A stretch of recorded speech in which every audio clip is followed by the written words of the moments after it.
opportunity to learn. There you go.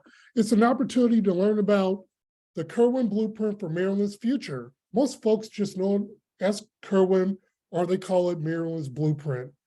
But in either case, it's your opportunity to learn about what this means and to hear from key central office staff about how this influences our work with our students in our schools and ultimately our families.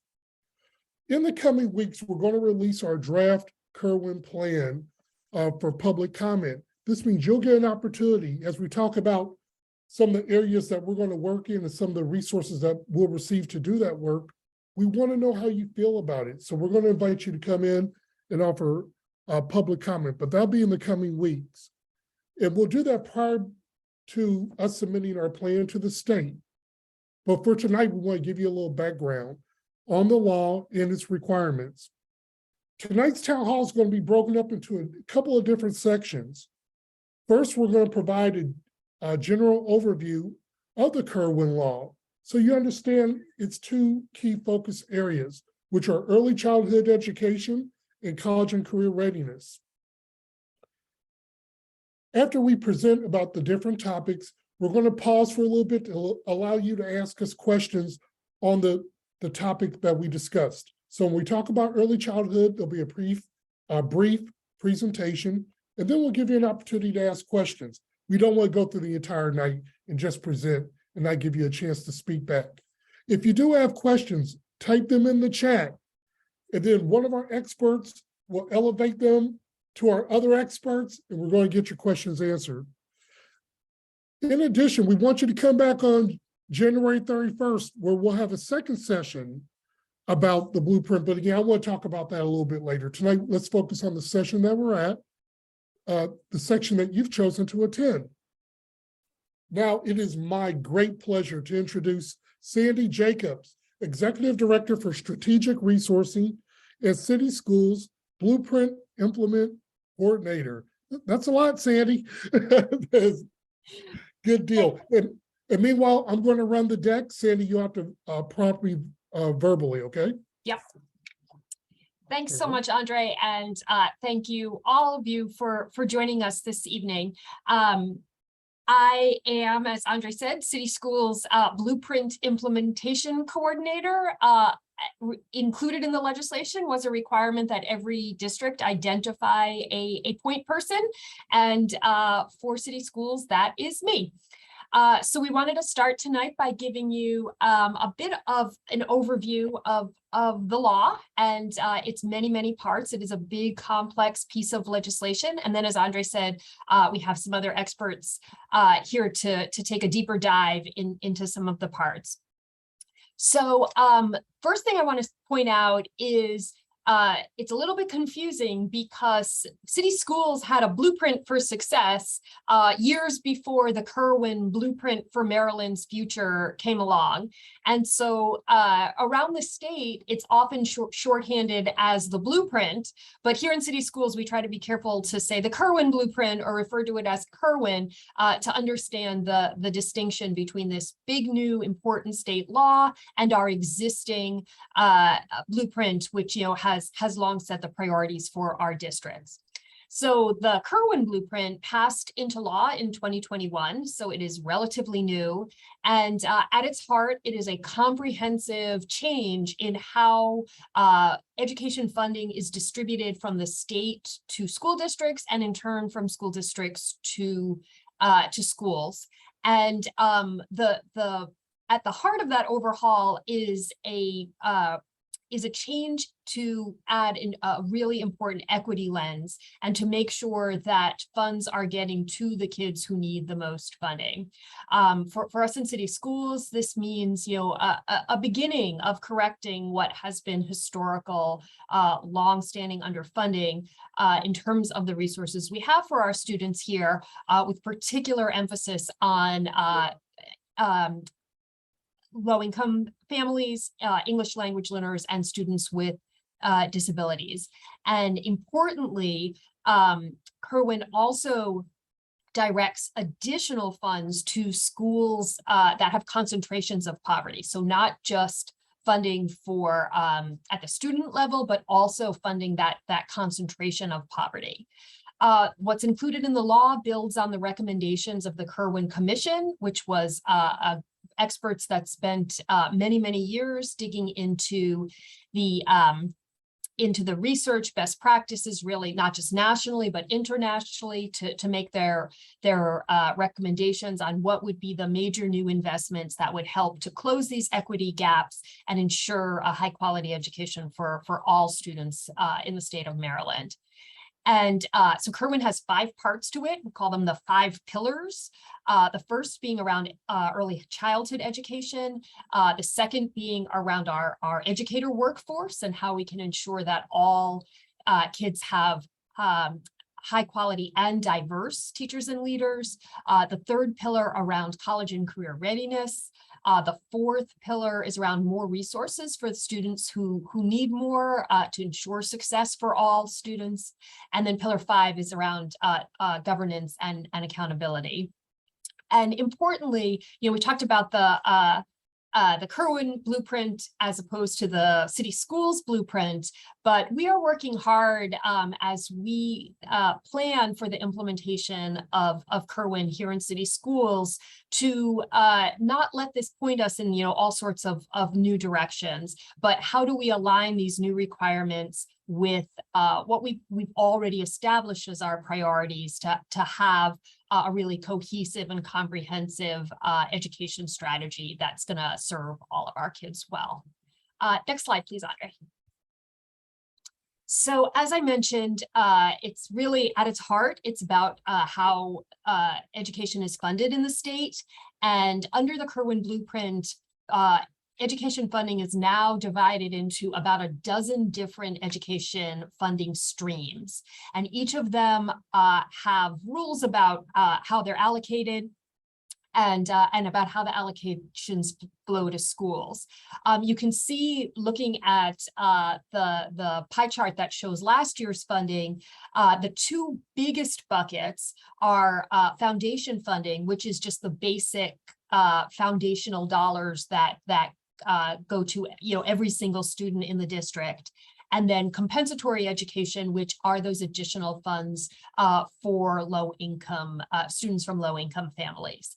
But what's really important to note here is that under Kirwan, the funding has sort of a built-on, like what they're referring to as a layer cake effect. So a student with very high needs, the student school on behalf of that student may get foundation funding plus compensatory funding plus English language learner funding if the student is an English learner, plus special education funding if it's a student with a disability. And if that student is in a school with a high concentration of poverty, there might be additional funds on top of that. So it's a real attempt to really drive the funds based on student needs. However, it is not a blank check. And as you're going to hear tonight, these new funding streams come with lots of requirements that we have to meet about how the funds can be spent. And importantly, part of that layer effect means that these funds are not equally distributed across schools. They're distributed very specifically based on student needs. So as we're moving, as we've moved, starting last year and continuing this year into the Kirwan funding formula, that means that some schools are going to see really significant increases in their funding as a result of Kirwan and based on their student populations, and others will not benefit as much. Next slide, please. So just to tell you a little bit about the timeline here. So Kirwan has a long implementation horizon. It's essentially a 10-year project. And we have on our website timelines that show you really specifically how all the different requirements that you're going to hear about phase in over this decade. But what we wanted to make sure we talked about and mentioned tonight is you heard Andre talk about this plan that we're developing now, and that will soon be submitted to the state. And this initial plan covers sort of the pre-year of Kirwan, the 21-22 school year, this current school year we're in now, and next school year. So it's really asking us to discuss and describe what we're doing now and the direction that we're headed in, but it's not so much a long-term projection out along the 10 years of Kirwan implementation.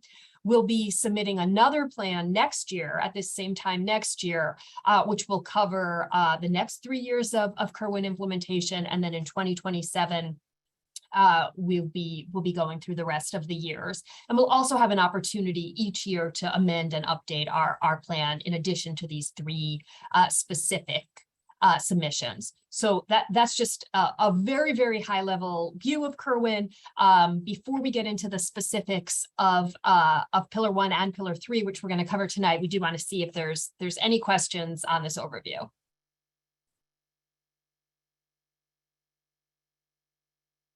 All right, everybody, this is Wait, your. I have a quick question. Oh, It was on the other slide with the 1% funding for the teachers. Andre, can you go back? I think it's back 2 slides, actually. all right. Hold on. There you go. I need And forward 1 more. Right. There we Yeah, go. perfect. This one, right?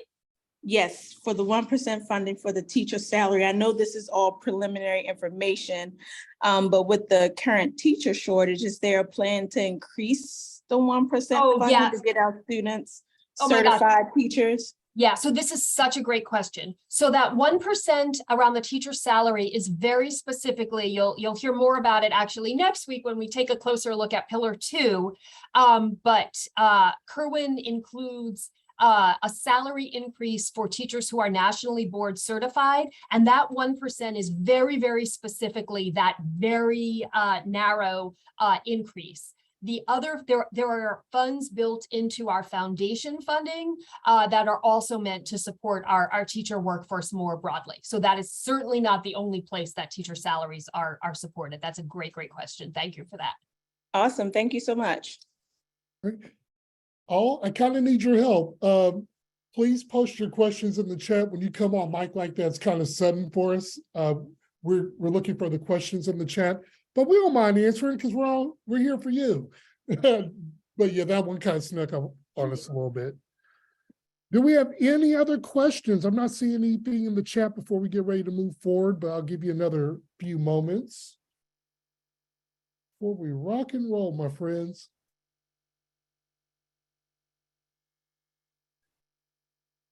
All right, here's a question, Sandy, from Kiana Lance.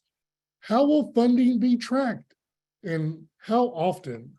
Yeah, that's another great question. So under the Kirwan rules, we both will have to demonstrate to the state that we have allocated funds out to schools according to all the formula requirements. And then we'll also have to report back that the expenditures So on the budget end, on the front end, that the allocations meet the requirements, and then in terms of also how the money has been spent, that it meets requirements. So sort of through 2 different lenses each year, that will be reported on and looked at. Right, thank you, Sandy. And in the meantime, I'm going to ask a question. So she said, so once a year. So it's essentially twice a year, right? Because it's at the beginning that the funding went out the way it was supposed to, and then at the end of the year that it was spent the way it was supposed to be. So it's really twice a year. Thank you, Sandy. And I have one question before we move forward that I want the audience to consider. What parts of the Kirwan blueprint interest you the most? That's not. You can ask that question later, answer that question later, or pose or share your response here in the chat. But we want to know what parts of the Kirwan blueprint interest you the most. Again, that's why we're here to talk about the Kirwan blueprint. But in the meantime, thank you, Sandy. I'll call you back in a second. But in the meantime, I'm going to call another one of my great colleagues to come on camera, Crystal Francis, our Director of Early Learning. Hey, Crystal, can you come on for us? Good evening, Andre. How are you doing? Oh, I am fine. I'm going to turn back on the deck so folks can see it. And you've got the floor, Crystal. Here you go. Tell me when to turn. Got it. Well, I only have one slide. So good evening, everyone, and thank you all for joining us tonight to hear about just some of the pillars in our blueprint. Pillar 1 of the Kirwan Commission blueprint is all about early childhood education. And as the Director of Early Learning, we are so excited. I'd like to think that we are Pillar 1 because we are the best and the favorite of this plan. And so we just wanted to kind of highlight some of the components for you guys tonight. So one of the first things that is included in this pillar is expanding access to full day pre-K. And when we think about what we're already doing here in Baltimore City, we are already serving many students in full day pre-K settings. So this is one of those things that Baltimore City made an investment in many years ago. And so we are kind of leading the state in the number of seats that we provide and in the number of students that we are serving within Baltimore. So we're actually very excited about that. It does also allow for the expansion and for access for 3-year-olds to now be included in full day pre-K. So that's something that we're still kind of working through, something to grapple with. We know how to serve our 4-year-olds. So thinking about what does it look like to serve 3-year-olds. So we're not quite there yet, but it is something that we definitely want to think about because we believe the earlier that we are able to start supporting our students, the better. Another component is that there should be a number of seats for pre-K students that occur in private providers. And so when we're talking about private providers, we're thinking about places like Head Start or places like our child care centers. Many of them have applied for funding through Blueprint. And when they apply for that particular funding, they are also able to have pre-K seats for students as well. And so we think that this is a wonderful option for families. Sometimes the public school might not be the right setting for a child. Maybe a Head Start is a better location for them, or maybe a child care provider is a better location. But now with this additional access, then families will just have more opportunities to kind of select the best setting for their child.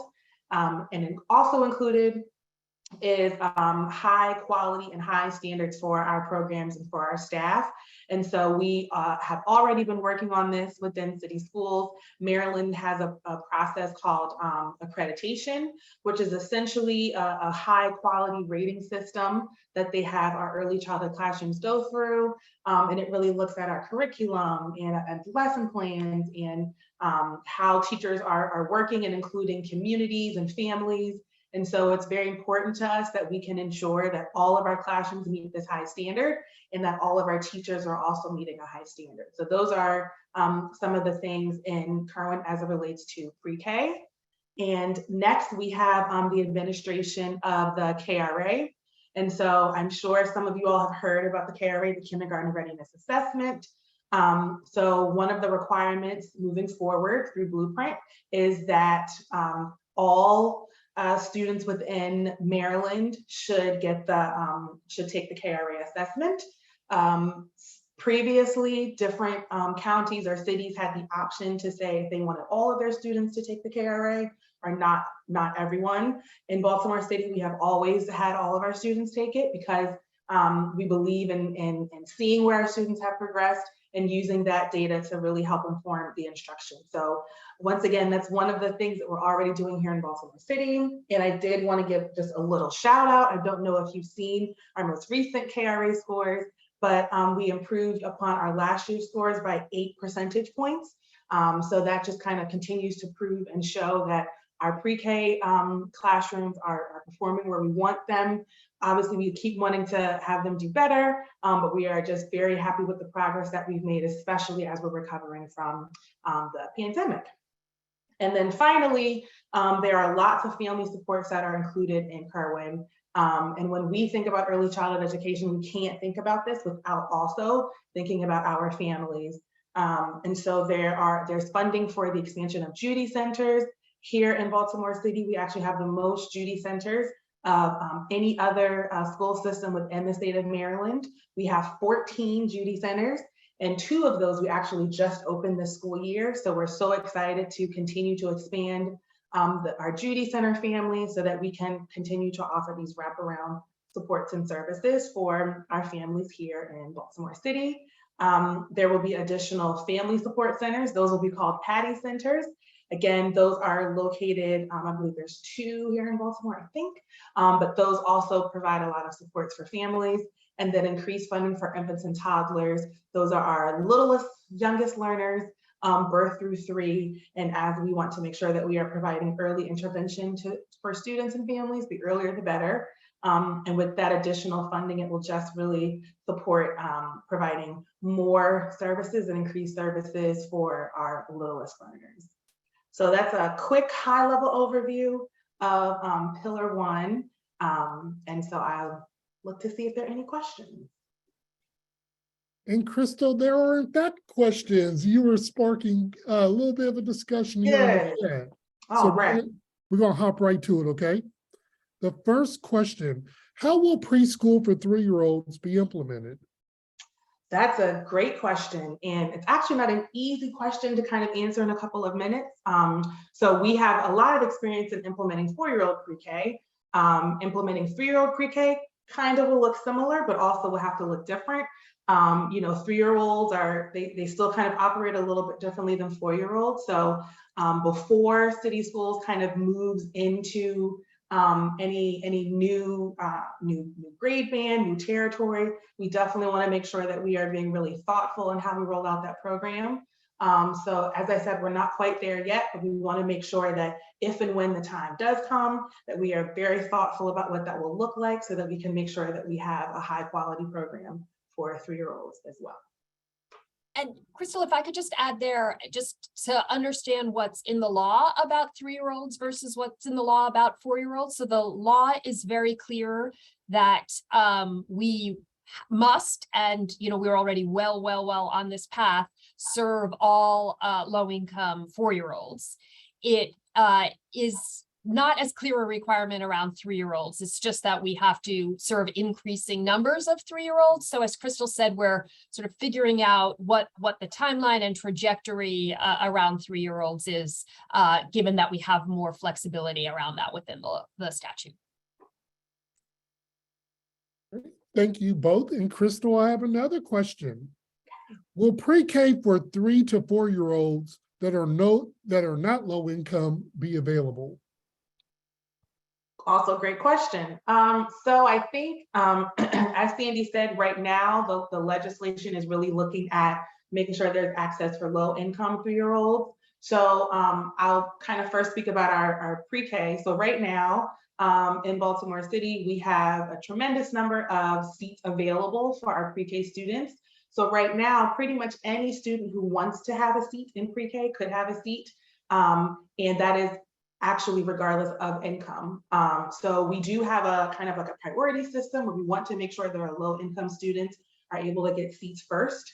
But we do open up seats to everyone. And traditionally, pretty much everyone who wants to get a seat in pre-K can get a seat in pre-K.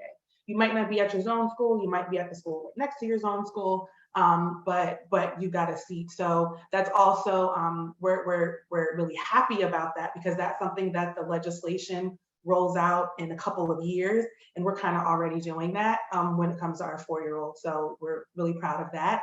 And for the 3-year-olds, as we said, we're definitely probably going to have an eye on how we can support our low income 3-year-olds. And then again, we'll just have to kind of see how that program will grow over the years. Crystal, you have been outstanding as usual. Thank you for joining us tonight. And if we have other questions, we'll forward those to you, okay? Great. All right. Sandy, I'm going to ask you to come back to on camera so we can answer a question that Brenda Conley submitted a little bit earlier that's not pre-kindergarten related. Brenda wants to know, what about alignment with existing resources? How can we be sure that Kirwan resources are being used to increase and enhance support to students in need and not be used in place of resources that could be taken away? Sorry about that. I was on mute. Yeah, that's a really great question. And I think it's important, we have to remember, right, that there isn't sort of our, sort of regular funds and then our Kirwan funds. Our Kirwan funds are now all of our funds. So we can't think of them as just supplementing what we already do because they are also the funds, right, that are the things that we were already doing, that are supporting the things that we already doing. But the question of how are we making sure that we are appropriately supplementing, as we've mentioned, many of these funds have very specific requirements around them that are pretty clear. That they are sort of new supplemental things. For example, the concentration of poverty grants are to provide wraparound services, right, and additional supports that wouldn't traditionally be available during the regular school day. And there is monitoring both on the expenditure side, what we talked about in the earlier question, but there's also monitoring. There will be teams from the state coming out and visiting our schools. So there will be quite a bit of monitoring to make sure that the funds are being spent in the way that they are intended. But your question about the resource alignment is I think really at the heart of all of this. There, as you saw in that graph, there are these 12 different funding streams, and there's these 5 pillars, right, that you're hearing about 2 of them in depth tonight, and making sure that this all the resources are aligned into a really cohesive, comprehensive strategy is not a small challenge.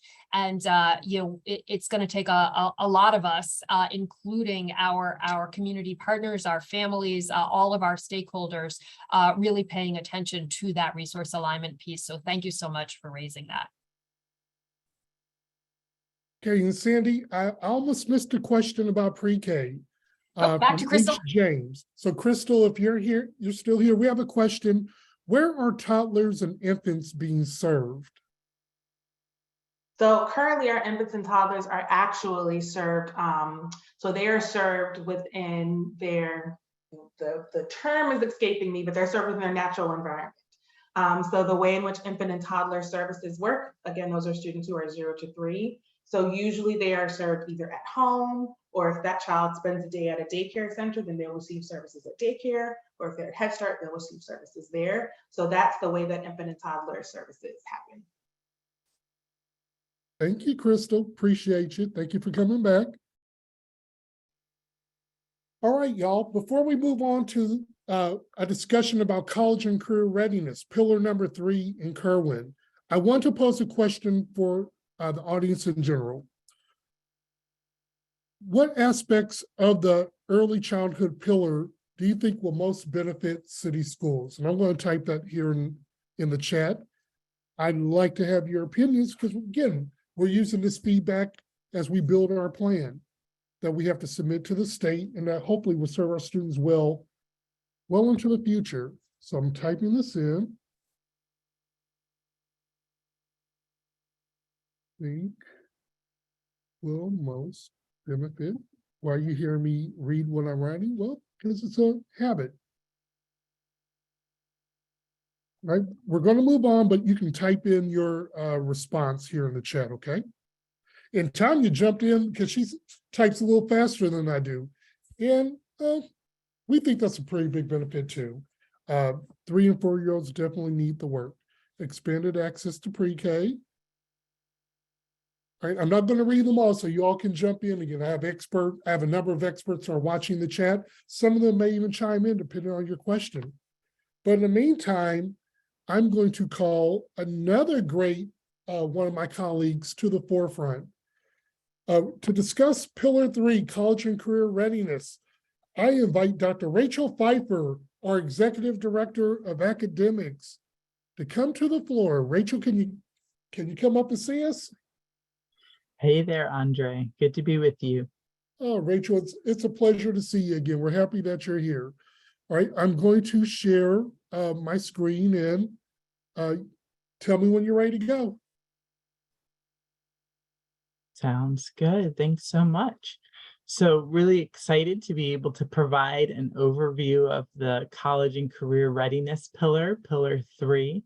And just as a little bit of frame for this, I'd love to start by highlighting that when we're thinking about college and career readiness as it's been framed in Kirwan, it really is about what's happening through a student's time in school. We know that if we're just getting to college and career readiness in 11th or 12th grade, we've started too late.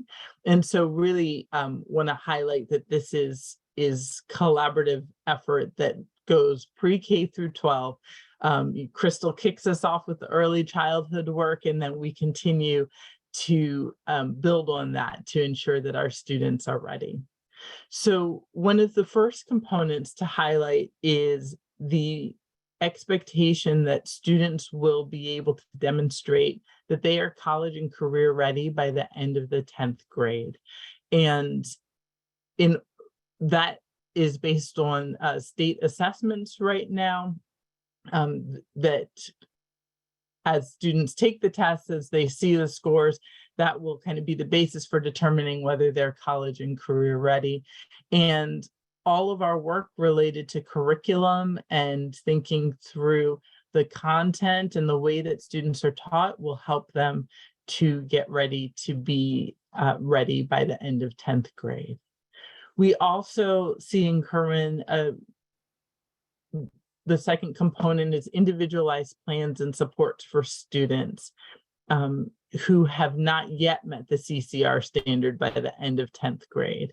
I'll just highlight that there's a connection here to the work that we've already started with our student learning plans that are individualized plans we started. This is our second year now, and those plans are pre-K-12. And so Kirwan is asking for specific plans for 11th and 12th graders, and we have the groundwork laid to be able to build, to really build on what we're doing with the student learning plans here. There's also a requirement for tracking to measure student progress toward being college and career ready and student progress toward graduating on time. And as part of that, making sure that we're able to identify students who might need additional support. Again, really excited to share with you that this is work that we've already begun through our On Track to Graduate work with our 9th graders across the district, really looking at attendance, at their progression through courses, and thinking about how we develop school teams to support those students in meaningful ways. But we know we need to go deeper, and this will allow us and really support us in doing that and having clear systems to track that and share that information. And then Kirwan is exciting in its focus on what's happening for our students as they progress through their time in school and get ready for what's happening or for life after they graduate, right? So we know that we really want to continue to emphasize dual enrollment and advanced placement courses for students to be able to get those credits that will allow them both to be ready for college and maybe save a few dollars in terms of courses that they don't have to take if they want to pursue a college degree. We also know that our students have the opportunity to take career and technical education courses, and we want to make sure that they are getting that credential at the end of that coursework.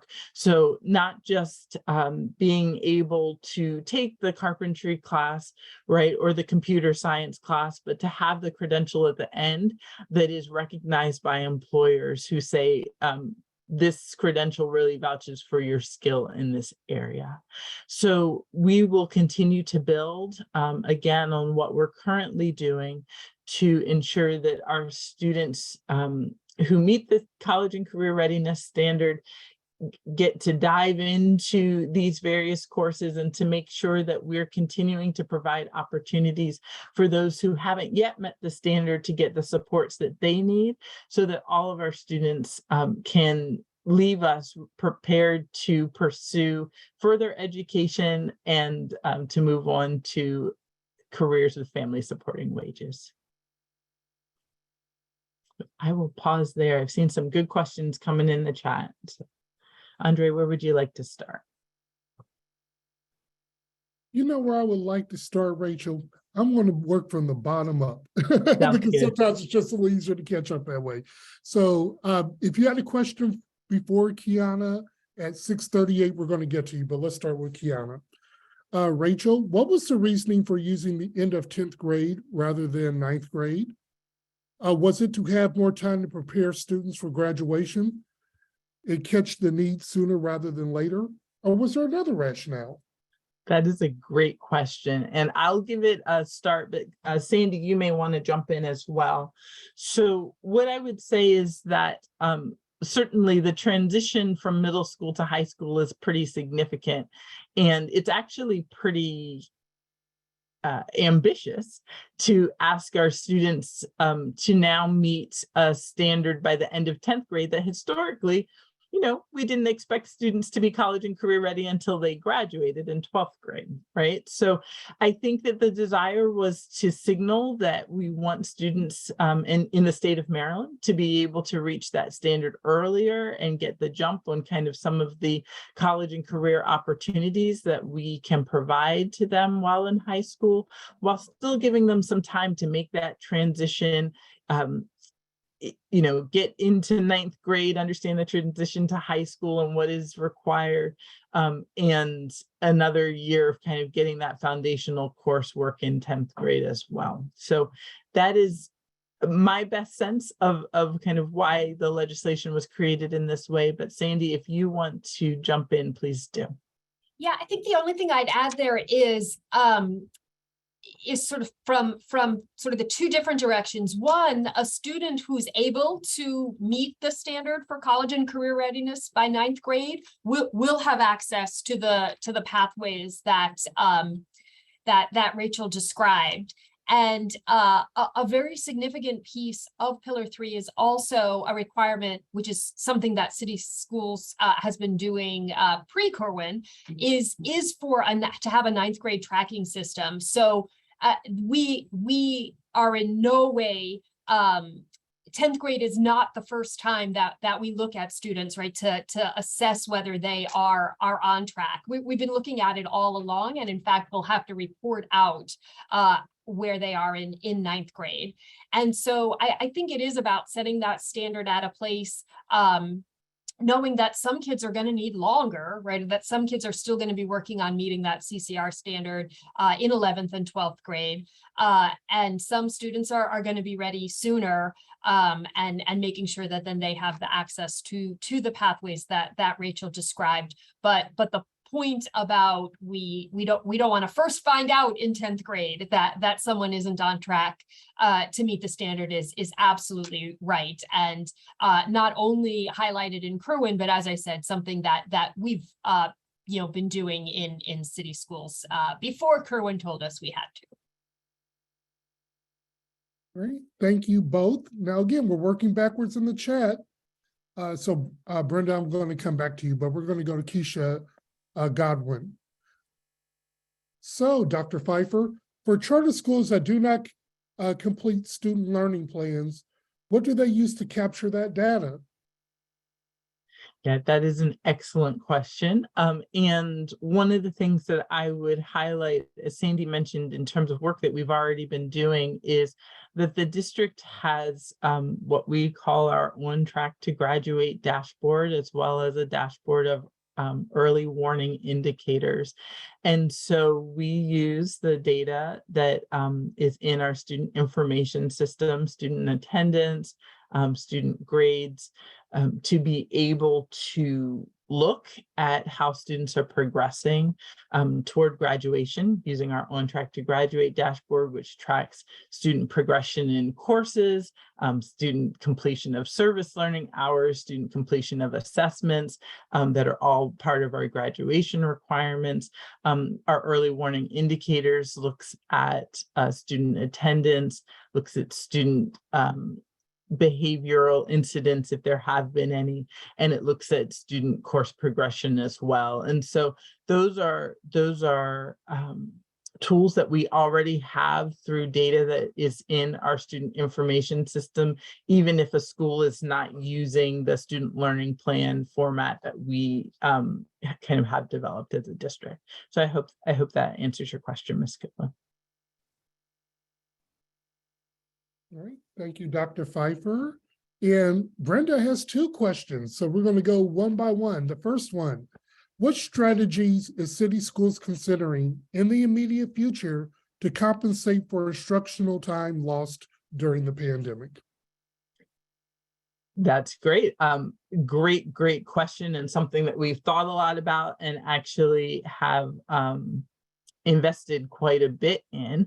So you may have heard of some of the federal ESSER funding, which is just federal kind of recovery funds that have come to schools.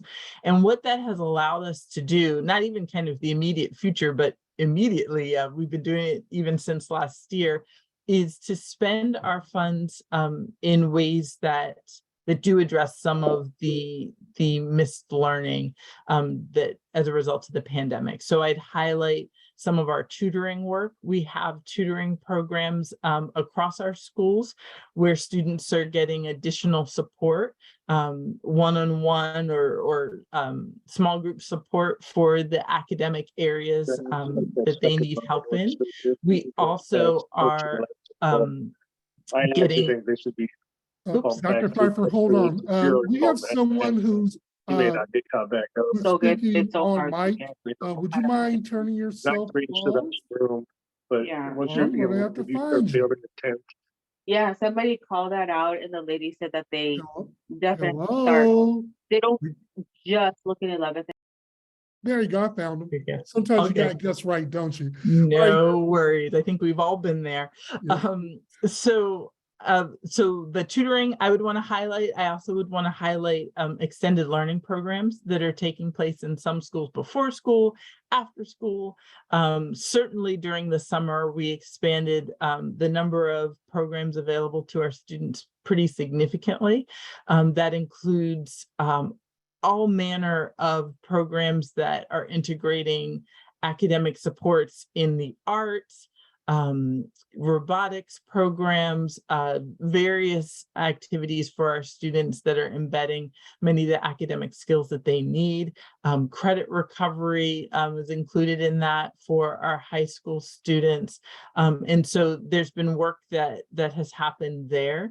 In addition, we've really increased the personalized learning that is taking place for our students as well. And so schools have been doing this in many ways, but we've really kind of tried to provide more guidance and support for what it looks like to have small group time during the day and really kind of blocking that time out in the school day. What does it look like to be able to again, have time to meet with a tutor in the midst of the school day? And so those are just some of the many ways that we're looking at how we provide students with opportunities to address the learning they might have missed during the pandemic. Wonderful question.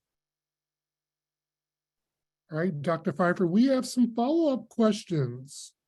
So let me find them. Wow, we've picked up, we're having a good discussion here. Who at the school site is responsible for developing and monitoring the student learning plans? I appreciate that. So the monitoring is done broadly by the school leader, right? But in each school, many schools have student learning plan ambassadors who are individuals who are getting additional support from the district on how to support their colleagues at their school location on the completion of the plans. The plans are being developed by a variety of different school staff depending on the school. So it might be a classroom teacher, it might be a paraprofessional working with students. I know in some schools, assistant principals and principals are helping students develop student learning plans as well. And so it's a great question to take to your specific school to find out exactly how it's being implemented there. And then we do track the progression of those plans at the district level, and we feed that information to school leaders so that they're aware and can provide supports as needed for completion. Thank you, Dr. Pfeiffer. We're making progress. All right, as far as our data, will taxpayers have access to our performance data to allow for transparency and accountability? So I want to make sure that I'll answer it, but if I'm not answering it specifically enough for what was intended, please just write in. So our district's performance data is public. And a great example of that is some of the math data that was recently released by the state. And our math data, if it's not on our website, will be soon, as we are both looking at our MCAP data overall. So looking at students who just taken these, who took these tests last spring and we're getting the results. So if that's the data that you're looking for, certainly will be on the website. I would also add, and Sandy, you might want to jump in here a little bit more, but how we're spending the money, we certainly will be providing an accounting of as well. And so I am certain that that will be accessible on our website in some form or fashion. We haven't had to do that yet, but is certainly something that we will be sharing. Yeah, that's exactly what I said. We have a Kirwan page on our website. I hope you all have seen it. And as we go forward, making sure that we are posting things that are submitted will be an important part of what we'll want to do. And there's also an accountability and implementation board that oversees all things Kirwan, and everything we submit to them, they post on their website as well. If you Google Maryland Accountability and Implementation Board, you'll get their website easily. But there shouldn't be things you find out about city schools there that you can't find on our own website. But you can see all the reports that have been submitted, across districts across the state on that AIB page as well. All right, Sandy or someone on our team, would you mind putting that in the chat, putting that URL so folks can get to it? Sure. Actually, let me get the actual URL, and so you don't have to Google it. Yes. Right. And in the meantime, Dr. Pfeiffer, we have another question. Mm-hmm. How do students with IEPs, including students with intellectual disabilities, or have significant support needs, fit into college and career readiness? I kind of stumbled through that. Hopefully you're able to follow me. Yep. We are an employment first state and need preparation for jobs and careers too. Unquestionably. So appreciate that question and appreciate the chance to talk a little bit about what we're currently doing and opportunities for us to grow. So the district has invested over the past several years in career readiness in really significant ways. And when I'm talking about career readiness, I just want to be really clear that I include college as one pathway to a career, right? And there are many other pathways to careers as well, but ultimately we do want all of our students to be able to have a career that they're pursuing. And so one of the investments in career readiness has been an investment in a work-based learning team. And so thinking at the kind of pre-K through 8 level, a lot of that looks like exposure, right? And different opportunities for students to learn what's out there and start to have some initial experiences. And so we're in the process of building a lot of that now. I hope that there have been opportunities that students have taken up and career Fridays that schools have opted into that we do once a month. But hopefully that continues to build and you'll be able to hear and know about that. As students get into high school, what I would also highlight is that we are building out a kind of collection of internship and job opportunities for our students to pursue. And that includes both work-based learning teams that are working across all groups of students and specific team members, job developers who are working for with students who have a variety of different disabilities. And so there's a specific set of staff who are looking around the local area for opportunities for our young people and trying to share those with schools so that in IEP conversations and certainly in the transition conversations that should be occurring, that can be incorporated and that schools have the resources to know what opportunities students can be given, and that can be shared with students so that they have a choice of things that they can look at and participate in as kind of experiences that they can do while in high school, where there's still a little bit more of a safety net and that can help them transition to that career opportunity out after high school. So I would say there's some foundational pieces that we've invested in as a district. I think there's a really great opportunity with Kirwan.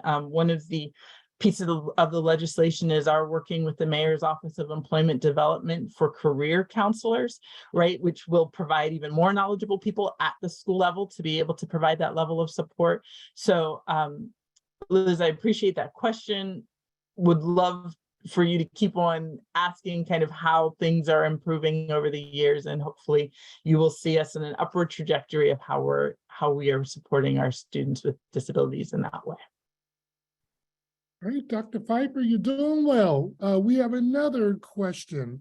First of all, thank you, Dolores, for sharing that we're doing a good job. It always makes us feel good to know that we're delivering the service that you expect of us. Dr. Pfeiffer, this may not be exactly for you. This may be for Sandy too, but we'll see how it goes. What is being done by city schools to ensure that educators in the schoolhouse are clear about the law, its intent, and knowledgeable about what the district is doing to implement the blueprint? That feels like a Sandy question. Sandy, are you there? I am here.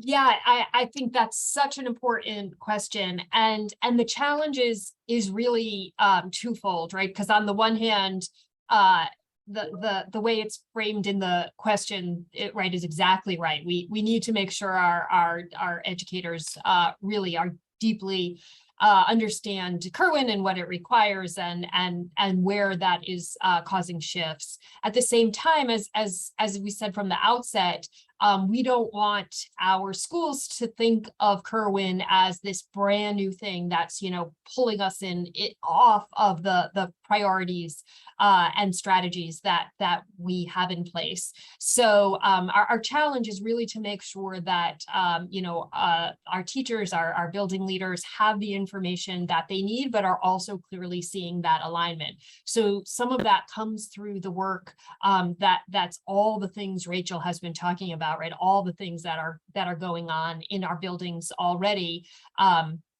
and are going to continue to go forward, maybe with some shifts and adjustments, to better meet the requirements in the law.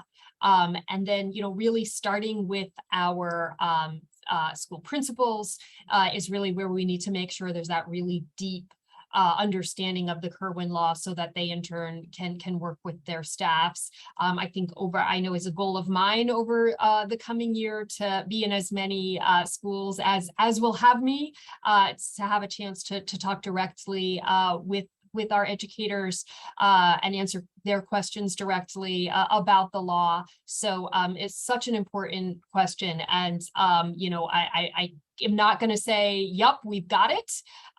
It's something that we are clearly very much focused on and are really going to need to pay attention to. All right, we're down to our last question. We're running short on time, so this will be the last one we answer in this space. However, we will answer your questions in another space, which I will share in just a second. Dr. Pfeiffer, the last question of the evening. Are student learning plans optional for charter schools? So right now, they are with the understanding that as we move into our Kirwan implementation, that there are certain items like the individualized plans and supports for the students in 11th and 12th grade that all schools will need to be able to document because they're state requirements. And so we will continue to work with all our schools to be able to develop those, and just to make sure that in many different ways that our schools continue to get information from our students about what's important to them, from their parents about, just their hopes that for their student and how the school can be supportive, that we will be able to speak clearly to students and families about how students are performing and where we're seeing student interest in school, and how all of us can work together to be able to support students in their progression through school. So whether that falls in the category of an official SLP, student learning plan, or whether that's captured in other ways, we do want to make sure that that's part of what it means to be a Baltimore City public school student. Thank you, Dr. Pfeiffer. I'll take it from here. I appreciate you joining us tonight. Thanks, Andre. Thanks, Right. everybody. So I'm going to share my screen with you as we come to an end. Hopefully you can see it. Now's where we need your help the most. We've worked to try to answer many of the questions that we've received here tonight. I think we were able to answer most of them, but we need additional feedback from you. And there are a couple of ways that we're going to seek to get it. First, you'll notice that fairly large QR code right under the title of this slide. That's important. That will take you to a poll that will show up on your phones or on your screens or however you access our QR code, where we'll ask you some additional questions about your perception of Kirwan, your expectations, and what you need to have from us to build a successful plan. That's the only way we'll use that data, so we encourage you to sign in. It's fairly simple. It shouldn't take you any more than 3 or 4 minutes. Let us know what you think. Share your answers on our quick poll that you can access through the QR code, or you can access that fairly gigantic URL under it. If I was you, I would opt for the URL. However, there's one person who's asking for the QR code and link to be shared in the chat. I'm hoping one of my teammates there could post either or, probably the URL in the chat, because it's hard to post a QR code. Andre, sorry to interrupt you, but let me also share that if you just go to our webpage, the Kirwan page at the bottom, you will see in big box that is the link to the survey. So there's a third option besides the QR code and that very long link. You can just go to the website and get to it pretty directly that way. And we'll put the web link in the chat as well. Yep, which would just appear. Yay. All right. Thank you, team, for that. Again, if you have additional questions or comments, email them to my team, the communications office, at communications@bcps.k12.md.us. We'll take your questions, we'll forward them to the Kirwan team, Sandy and company, and we'll get them answered. And again, as Sandy just mentioned, we'll have all these resources available, the deck, a link to tonight's recording, a link to the poll, on our district website on a page dedicated to Kirwan, baltimorecity.schools.org/Kirwan. Try to make it pretty simple for you. Please visit that webpage periodically, not just after this meeting, because we'll provide as many updates as we can. And we want you to be with us every single step of the way.